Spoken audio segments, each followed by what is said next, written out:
말씀 함께 보겠습니다. 누가복음 2장 20장 9절에서 19절 말씀입니다.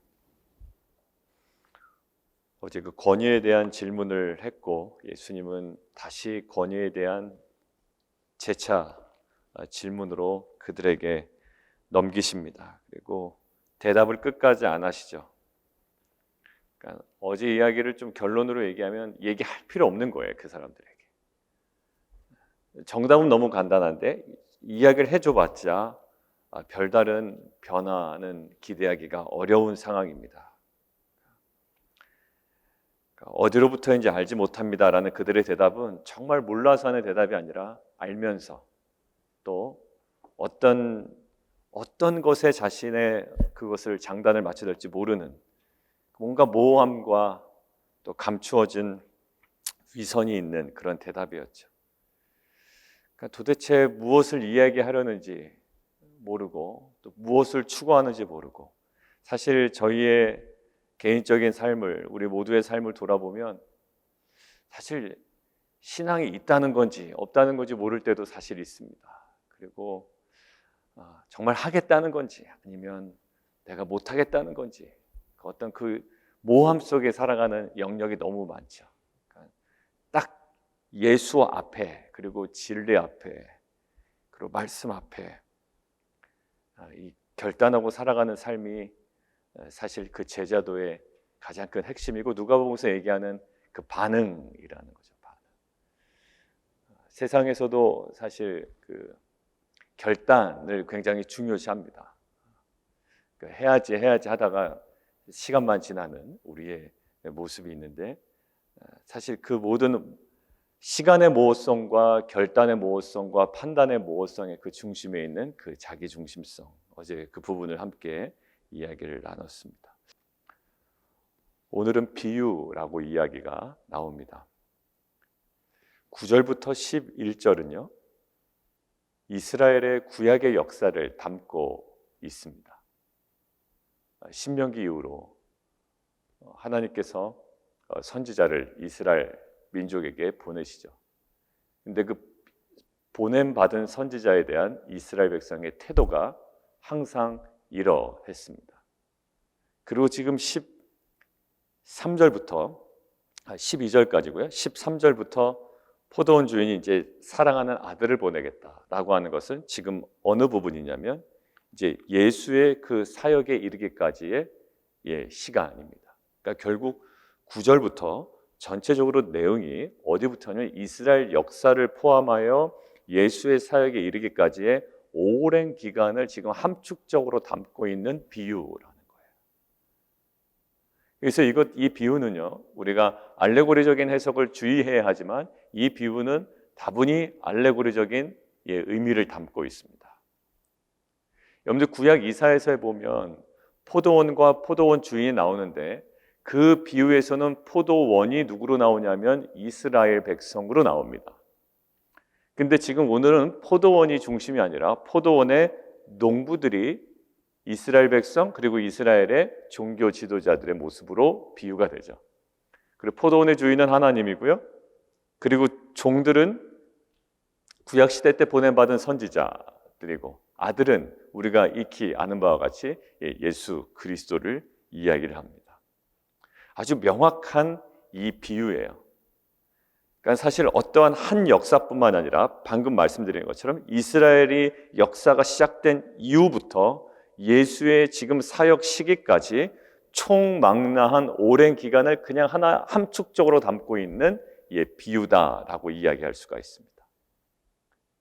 자, 처음 종을 보내는데 그 종에 대해서 농부들이 이렇게 이야기합니다. 몹시 때리고 거저보내요.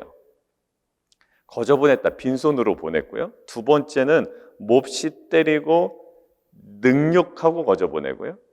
세 번째 종은 상하게 하고 내쫓았다. 그러니까 첫 번째보다 두 번째, 세 번째가 조금 더 강력하게, 강하게 핍박하고 상하게 하고 빈손으로 내쫓아 보냅니다. 여러분들 이 포도원 농부들은 어떤 사람이냐면 9절에 보면 한 사람, 주인이 포도원을 만들었고 농부들에게 세를 준 겁니다. 그러니까 이 농부들이 스스로 개간한 땅도 아니고요. 포도원을 이 주인이 만들고 그 농부들에게 세를 주고 간 거예요. 그러니까 그 세를 주고 갔기 때문에 그 세, 그 납부해야 될 소출의 얼마를 주인에게 줘야 할 이제 의무가 있는 겁니다. 그런데 그것들을 받으려고 10절에 보면 때가 이르매라고 나와 있죠. 때가 이렇다. 어느 기간을 둔 겁니다. 예, 밭을 세를 주고 바로 그 다음 해에 소출을 요구한 것이 아니라 어느 정도 소출이 나올 때까지 뭐 하셨다? 때가 이르매 기다렸다라는 거예요. 우리가 그 뭐 문화의 비유도 그렇고 달란트의 비유도 그렇고 항상 이야기하는 것처럼 심지도 않은 데서 거두는 자라는 이미지가 있지만 그렇지가 않습니다. 충분히 때를 기다리시는 거죠. 누가복음에 제가 좀 계속 와닿았던 말씀 중에 하나가 3년 동안 기다렸죠. 근데 3년 동안 열매가 맺히지 않으니 찍어버리라 라고 합니다. 근데 그때 부랴부랴 아니 1년만 더 기다려 보십시다 라고 이야기를 하는 거예요. 여러분들 그 기다림은 짧지 않습니다. 그리고 사실 충분했다고요. 이스라엘 역사 굉장히 오래됐습니다. 한 번만 보냈나요? 그렇지 않습니다. 여러 번 보냈습니다. 어떤 그 메시지가 정확하지 않았나요? 너무나도 정확했습니다. 역사적 사실과 맞지 않았나요? 너무나도 맞았습니다. 여러분들 우리 삶 가운데 볼까요?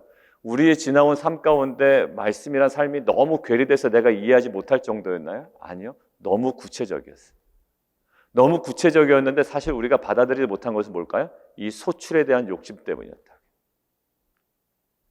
여러분들 우리에 대한 소출, 눈앞에 있는 욕심 때문에 사실 이거 받아들이지 못한 거일 수가 있어요.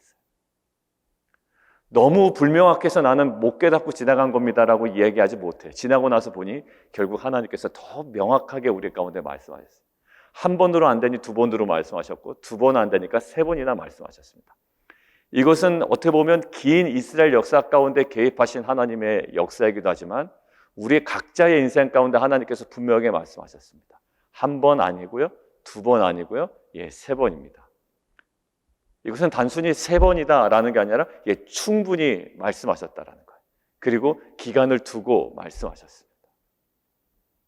우리는 사실 변명할 여지가 없다라는 것을 우리에게 말씀하십니다. 나에게는 말씀하지 않으셨기 때문에 나에게는 그냥 이 사건이 이렇게 지나간 것뿐이다라고 이야기하지만 사실 우리에게 지속적으로 말씀하셨어요. 무엇이 문제였나요? 그저 이 농부들처럼 내 앞에 소출에 대한 관심이 있는 거예요. 여러분들 똑같습니다. 여기 보면 이 주인을 완전히 거부한 게 아니에요. 주인을 인식하고 있어요. 주인이 보낸 종이구나. 다 알고 있습니다. 하나님께서 주신 말씀이구나. 모르는 거 아니에요. 우리는 하나님께서 주신 말씀이 아니라고 믿기 때문에 행하지 않는 게 사실 아니거든요. 누가복음 계속 강조하죠. 반응. 이것은 하나님께서 주신 말씀이 아니기 때문에 나는 이렇게 하지 말아야지. 이렇게 하지 않습니다. 이 종들 보세요. 주인이 보낸 종이라고 압니다. 근데 무엇 때문에? 소출 때문에 버리는 거예요. 그래도 주인이 왔으면 괜찮지 않을까요? 아들이 왔으면 괜찮지 않을까요? 근데 그렇지가 않아요. 여러분들 우리 안에 이 소출에 대한 욕심, 왜냐하면 소출 얼마를 바치게 한 종을 못합니다. 종이 미워서일까요? 아닐까요? 그 주인을 망각해서일까요? 아니요. 다분히 소출에 대한 욕심 때문에 그래요. 소출 얼마를 바치게 하려고 하는데 아닙니다. 몹시 때려서 보내는 거예요. 또 다른 종을 보냅니다. 아니요. 소출 때문에 안 되는 거예요. 소출에 대한 욕심이 없으면 소출 얼마 보내면 되는 거예요. 그 무슨 문제가 되겠어요? 근데 그 소출 때문에 종을 때리는 거거든요. 여러분들 예레미야 볼까요? 이게 구약 시대 때 이스라엘 백성의 모습이고 사실 지금 우리의 모습입니다. 예레미야 시대 때 이제 하나님께서 분명한 메시지를 전하십니다. 그때도 예레미야의 선지자를 통해서 말씀하시죠. 어떻게 한다고요? 70년 포로로 끌려간다라는 거예요. 근데 발끈합니다. 그리고 거짓 선지자들의 이야기를 듣죠. 뭘까요? 2년 만에 돌아온다라는 거예요. 자신에게 유익이 되는, 정말 그 소출에 유익이 되는 그 메시지는 너무 받기가 쉬운 거죠. 2년 만에 돌아온다라는 거. 근데 70년 만에 돌아온다라는 것은 도저히 받기가 힘든 겁니다. 어떻게 할까요? 예레미야를 박해합니다. 근데 그때 당시에 이스라엘 백성들의 스테이러스를 한번 보십시오. 그 상황이 어땠는지. 하나님을 인정했다. 하나님을 부정한 게 아니라, 그러니까 아예 이러면 좋았을 거예요. 하나님, 이제 우리 하나님 안 믿어 라고 하면 되는데, 이 사람들은 항상 어디는 연결되어 있냐면 하나님과는 연결되어 있고 여호와, 야훼 신앙과는 연결되어 있다고요. 우리도 그렇죠. 큐티를 아예 안 하는 건 아닙니다. 그래도 해야 되는 겁니다. 마치 어제 본문처럼 모호한 거예요. 큐티 안 하면 취급받지 못할까 봐 큐티는 해야 되겠고, 또 한 말씀대로 살아가자니 그냥 좀 싫고, 막 여러 가지. 그러니까 모호성이에요. 결국 뭐가 중심? 자기중심성. 어제도 얘기한 거. 자기중심성 때문에 그거 끊지 못하는 겁니다. 여호와 신앙. 그리고 자기중심성 때 또 선뜻 신앙 못하는 거. 왜? 소출의 얼마라는 거예요. 여러분들 지금 이 농부들이요, 주인을 완전 부정했다라면 자기 마음대로 뭔가 뒤엎었을 거예요. 근데 그렇진 않아요. 근데 주인이 보내는 주인이 보낸 것도 알고 다 인정합니다. 근데 주인하고 관계는 있지만 결국 어떻게 할까요? 자신이 원하는 소출과 자신이 원하는 것들에 대한 어떤 더 주목하고 집중하는 것이 있었어요. 자, 마찬가지입니다. 그래서 예레미야 시대 때도 야훼 신앙을 완전히 버린 건 아니지만 무엇은 거부할까요? 야훼, 하나님의 진정한 말씀은 거부합니다. 선택적으로 듣는 거예요. 오히려 왜곡하여 듣는 겁니다. 말씀은 그게 아닌데 그렇게 듣지를 못하는 거예요. 들리지가 않는 겁니다. 뭘까요? 어제 얘기했죠. 모호성이 깨지지 않은 한 안 들릴 거라고. 어제 이용규 선교사님에게 왔던, 왜 저에겐 하나님의 음성이 제대로 안 들릴까요? 너에게 있는 그 백지수표를 하나님께 온전히 드리지 않으면 잘 안 들릴 거야. 어제도 예수님 간단한 답 얘기해 주시면 되는데 말씀 안 하십니다. 왜? 그들 안에 모호성이 있거든. 그러니까 안 들리는 거. 그러니까 안 들려요. 안 들리니까 이 나누는 거나 내가 고백하는 거나 다 모호성 안에 감춰져 있는 겁니다. 왜? 안 들리니까. 여러분들 들린다면 그것들을 정확하게 얘기하고 내가 정말 거기 앞에서 치열하게 살아가겠죠. 근데 모호하니까 치열함도 사라지는 거예요. 왜? 말씀이 들리지 않는데 무슨 치열함이 있겠습니까? 명확하게 들려야 이것 가운데 내가 살아가냐 마느냐 사생결단을 하고 내가 살아가지. 어제 보십시오. 그들에게는 아무 대답도 듣지 못했던 거예요. 왜? 그들 안에 모호성이 있기 때문에. 여러분들 보십시오. 지금 예수 아들을 보냅니다. 이제는 아들을 보내는데요, 거기까지도 뭐 할까요? 결국 이 사람들의 논리를 보십시오. 14절 논의는 합니다. 좀 달라지긴 했어요. 고민은 하는 거예요. 여러분들 이게 우리의 모습과 똑같더라고요. 그냥 뭔가 조금 변화가 다르면 고민은 하지만 어떻게 서로 의논하여 이르되 상속자는 죽이고 유산을 우리의 것을 만들자. 여러분들 어디에 포커스냐? 주인에게 포커스가 아니에요. 그러나 주인과는 연결이 돼 있어요. 야, 신기하죠? 우리도 하나님 늘 생각합니다. 나는 하나님을 늘 생각은 해. 이 사람들도 늘 주인은 생각을 했을 거예요. 근데 어디에? 결국 포커스는 그 유산입니다. 그러니까 유산 때문에 이런 일도 할 수 있는 거예요. 그러니까 어떻게 교회 다니는 사람이 그렇게 결정을 해? 할 수 있는 거예요. 왜? 너 하나님 믿잖아. 하나님에 대한 인식만 있지 사실 믿지는 않는 거였죠. 우리의 신앙을 파고에 들어오면 늘 하나님에 대한 생각은 맴돌았지만 그것이 믿음은 아니고 인식이었어요. 그 인식. 배워서 아는 인식. 하나님은 이런 분이고 기독교 신앙에서 떨어지면 안 되고 그냥 바리새인과 서기관과 제자 그 장로들의 모습이었어요. 인식, 그냥 인식. 구약 시대 때 배웠던 인식. 근데 진정한 믿음은 아니었던 거예요. 그러니까 딱 결정적인 순간에 뭐에 포커스를 둡니까? 유산 획득. 유산 획득. 아들 죽이는 거, 문제도 안 됩니다. 왜 그럴까요? 뭐 그런 식으로 결정하는 거, 신앙과는 상관없는 결정, 나의 생활의 모든 그 패러다임을 그런 식으로, 충분히 가능한 거예요. 왜 그럴까요? 바로 이 부분이었어요. 여러분들 이 이야기가 우리한테도 사실 굉장히 듣기 거북스러울 겁니다. 왜? 그렇게 살아가는 요소들이 우리 가운데 있거든요. 근데 이들도 알았던 겁니다. 한번 볼까요? 19절. 서기관과 대제사장들이 예수의 이 비유는 자기들을 가리켜 말씀하신 줄 알았습니다. 그때 반응이 어떨까요? 즉시 잡고자 하되 백성을 두려워하더라. 여기까지 끝까지 모호한 이들 보십시오. 이것들이 자기들을 얘기하면 거기 앞에 딱 반응을 해야 되는데 기분만 나쁜 거죠, 사실. 기분만 나쁘고 그냥 잡고자 하되 또 어디에서는 머뭇거려요? 백성의 시선은 머뭇거립니다. 어제 침례 요한의 건의가 누구에게서 나왔냐라고 할 때 두 가지 중에 대답을 못하는 거예요. 하나는 하늘로부터 왔습니다라고 그러면 그들이 침례 거부했거든요. 침례 요한 거부했습니다. 그러면 일관성 다 깨져버리는 것이고, 사람으로부터 왔습니다 라고 한다면 사람들은 그를 하나님께서 보내시는 선지자로 이해하고 있는데, 오히려 사람들이 참된 선지자를 거짓 선지자를 얘기할 때 학은 돌로 친다라고 얘기하잖아요. 또 그거는 받기는 싫은 거예요. 지금 보십시오. 지금 잡고자 하되, 그런 어디에 백성들을 또 두려워하는 겁니다. 여러분들, 이들 안에 남아있는 거 뭘까요? 자, 이들 안에 보이는 것은 뭘까요? 구약시대 율법 너무나도 잘 알아요. 야훼 하나님 잘 알아요. 근데 이들 안에 지금 실상 이들 안에 작동되는 건 뭡니까? 사람들의 시선, 자신의 유익, 또 얼마의 소출, 내가 획득할 수 있는 지금 물질적인 어떤 그 유산, 사람들의 명성. 여러분들, 교회 공동체 모습이 이렇게 되면 어떨까요? 정말 나를 이끌고 가는 게 하나님이고 하나님의 그 말씀이 나를 이끌고 가야 되는데 사람들이 나를 어떻게 볼까? 내가 무엇을 얻을 수 있을까? 여러분들, 여기에 머물러 있다. 그저 나의 생각은 다 세상적인 것.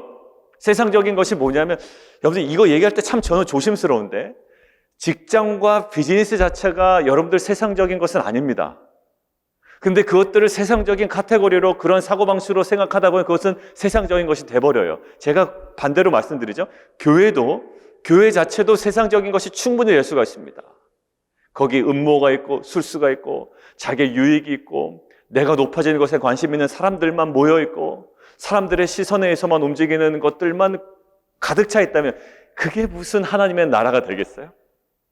어떻게 될까요? 지금 야훼 신앙이 있고 구약이 있고 율법이 있고 가르치기도 하고 모든 것들이 있지만 볼까요? 결국 하나님께서 보내신 선지자와 예수, 그 아들에 관해서는 제대로 반응하지 못하는, 결국 어떻게? 사람들의 시선에 반응해요. 잡고자 하는 그들의 악한 마음조차도 제대로 드러내지 못하는. 영문으로 이 모습이 누구의 모습일까요? 이게 서기관과 대제사장들까지 안 가도 사실 그것이 우리의 모습이라고. 순간순간 시선 의식하고 순간순간 우리의 어떤 정말로 그 신앙이라고 얘기하지만 그러지 못하는 것에 대해서도 사실 고백은 이야기합니다. 우리가.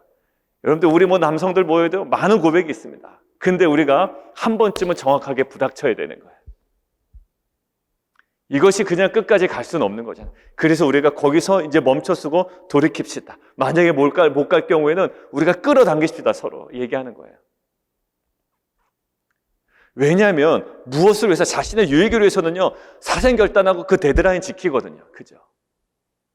여러분들, 내일 세금인데 세금 보고 밀린다고 그래서 페널티 되면 어떻게 합니까? 여러분들, 그건 끝까지 지킬 겁니다. 여러분들, 우리 자녀들 보십시오. 자기 유익이 되는 일들은요, 끝까지 합니다. 여러분들 보면 뭐 준다고 그러면 그거 끝까지 와서 물어봐요. 그거 아빠 나 준다고 했는데 어떻게 해요? 뭐 경중의 차이는 있지만요, 저희 셋 중에서 끝까지 그거 받아내는 자녀가 있어요. 계속 문자를 받아낼 때까지 문자를 보냅니다. 왜? 자신의 유익과 관련이 있는 거거든요. 여러분들, 소풍 가는 날 우리 아이들 보십시오. 한국 소풍 가는 날 아이들 어떻게 하죠? 깨우지 않아도 일어납니다. 왜? 너무 좋거든. 근데 예수님이, 그 말씀이, 그 진리가, 야훼 신앙이 그렇게 취급받지 못하는 우리의 모습을 보고 우리는 그냥 그러려니 또 할 때도 있단 말이에요.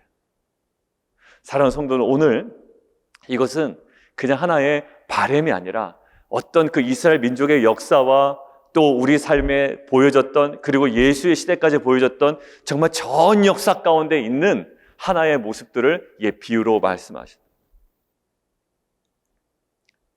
결국 이들은 어떡할까요? 하나님은 어떻게 하신다? 맨 마지막에, 자, 이 사람들을 포도원 주인이 어떻게 하겠느냐라고 합니다. 16절. 와서 그 농부들을 진멸하고 포도원을 다른 사람에게 주리라. 사람들이 듣고 이르되 그렇게 되지 말아지이다 하거늘. 그냥 단번에 이러시는 거 아니에요. 어떻게 할까요? 오래 참으십니다. 한 번 보내고, 두 번 보내고, 세 번 보내고, 결국 아들까지 보내시는 거예요. 오래 참으시고 결국 그들의 마지막 운명이 어떠할 것인지 18절에 나와 있는데, 이 돌 위에 떨어지는 자는 깨어지겠고 이 돌이 사람 위에 떨어지면 그를 가루로 만들어 흩으리라 하시니라. 이것이 성경에 어느 곳에도 없는데 사실 다니엘서 2장에 있는 어떤 그 모티브가 여기서 반영되지 않았나 합니다. 여러분들 나중에 찾아보시면 다니엘서 2장 그 후반부에 보면 그 모습들이 나오고요. 44절에 좀 이 부분, 다른 번역으로 되어 있는 이 44절이 아마 이 부분의 모티브가 아닌가라고 합니다. 자, 그리고 랍비 문헌에 이렇게 되어 있어요. 랍비 문헌에 보면 그 당시에 만약 그 돌이 항아리 위에 떨어진다면 어떻게 되겠습니까? 항아리는 여러 조각으로 깨어질 것이다. 그리고 만약 그 항아리가 돌 위에 떨어진다면, 거꾸로죠. 돌이 항아리 위에 떨어진다면, 그리고 항아리가 그 돌 위에 떨어진다 하더라도 그 항아리는 여러 조각으로 깨어질 것이다. 결국 아들을 거부하고 반응하지 아니하고 결국 아들을 거부하는 자들에게 임할 운명이 지금 이 18절에 기록되어 있습니다. 여러분들 한 가지만 우리가 오늘 좀 기억했으면 좋겠어요.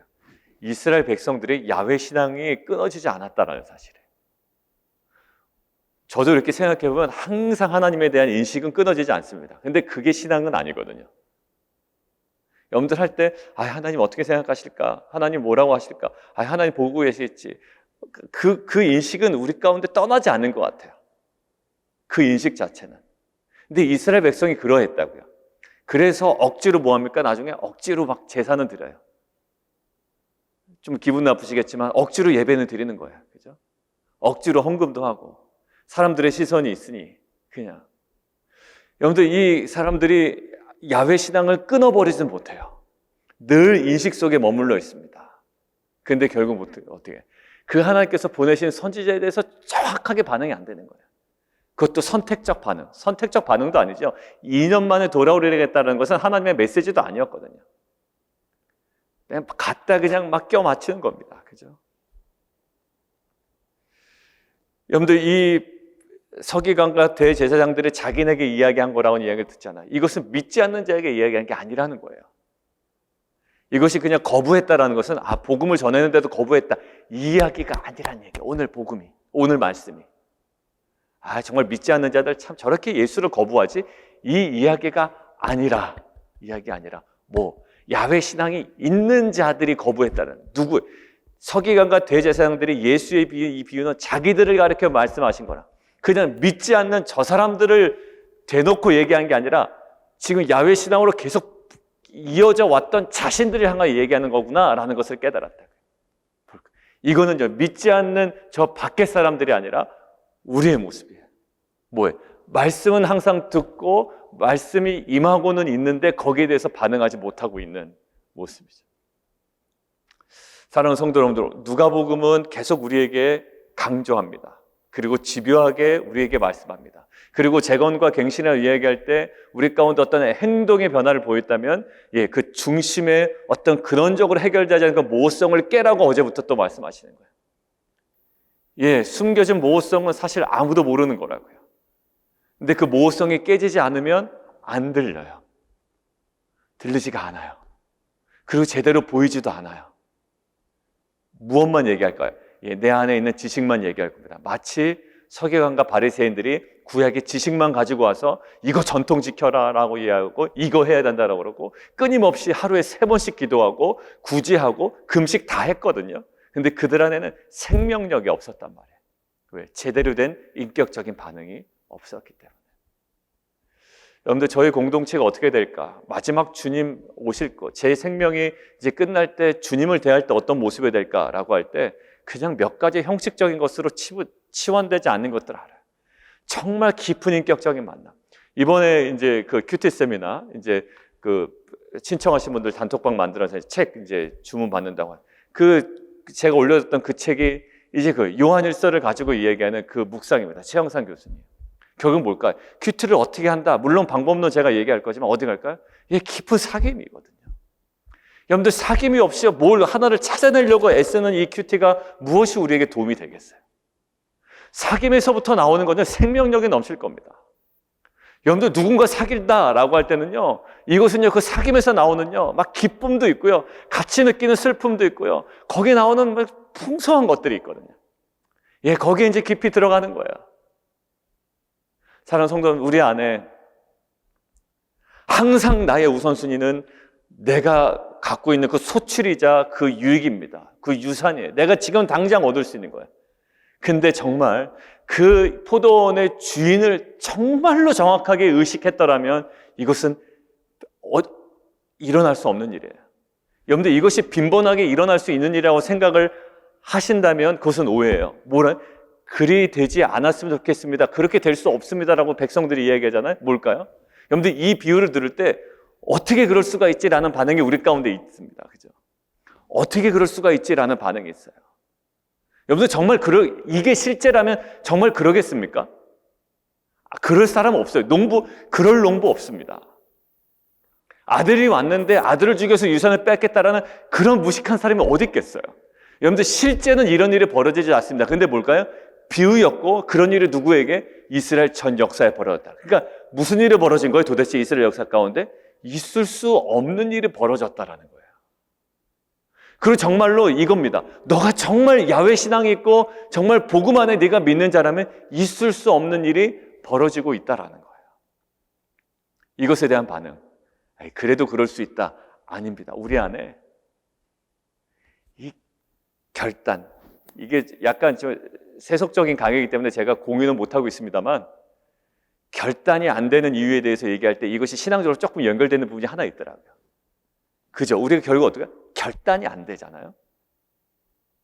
결국 우리가 반응이 안 되는 것인데 결국 뭘까? 가장 근원적인 부분에서의 해결이에요. 여러분들 정말 주님이 내 눈앞에 와 있다면 우리 삶은 어떻게 될까요?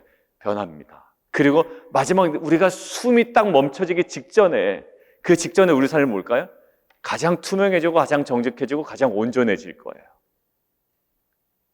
여러분들 우리 안에 정말 그 야훼 신앙이 하나의 지식이 아니라 그냥 부모로서 받고 그냥 내가 늘상 해왔던 하나는 정말 신앙생활이 아니라 이것이 우리의 삶의 정말 정확한 실제가 되기를 원합니다. 만약 이것이 실제라면 이렇게 할 사람 없어요.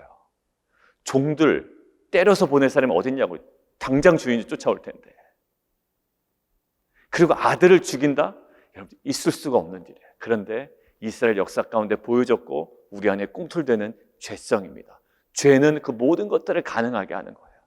사랑하는 성도 여러분들, 우리가 다시 한번 이 구약시대 때 연결되어 있었던 야훼 신앙이 그들에게 아무런 영향을 미치지 못했던 것처럼 우리가 늘상 인식한다라는 이 복음이 우리 삶과 괴리된 것이 아니라 이제는 정말 이 신앙의 실제가 우리 삶 가운데 임하고 이것이 역동적으로 우리 안에 역사하고 정말 그 결단과 순종과 변화가 우리 안에 일어나는, 그래서 돌 위에 떨어져 깨지는 인생이 아니라 우리 2022년 우리가 묵상하는 다시 세워져 가는 귀한 공동체가 되기를 원합니다. 함께 기도하겠습니다.